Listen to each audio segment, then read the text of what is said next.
tai pasakė.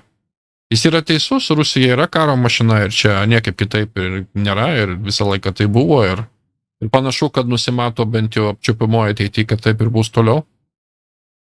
Pažiūrėkit istoriją, tai yra tokia karo mašina, kuri nugalėjo, visus karus, kuriuose tik kariavo.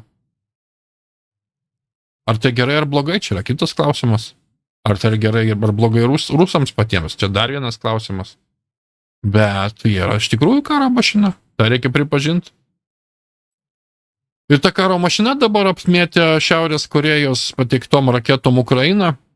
Ir Ukrainos, reiškia, ginklų tyrimo organizacija, Jungtinės karalystės tyrimoji organizacija Ukrainoje įkurta, išegzaminavo 290 komponentų iš balistinės raketos, kurią Šiaurės Korėja pervedė Rusijai tam, kad smogti Ukrainai.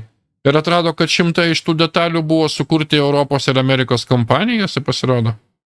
75% komponentų iš raketų buvo išvystyti ir parduota kompanijų, kurios yra Jungtinių valstijų. Normaliai. Šiaurės Korėja, kuri bando, reiškia, balistinės raketas, kuri bando branduolinės raketas, kuri grasina branduolinio tsunamio radioaktyvaus paleidimų ten nušluoti Pietų Korėją ir visą kitą. Mes suprantam, kad čia yra žvanginimas ginklais ir didelis šou.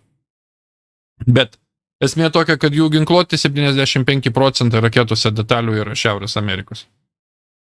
Kaip sakant, karas karų, o biznis, ar ne? Normaliai, viskas tvarkoj.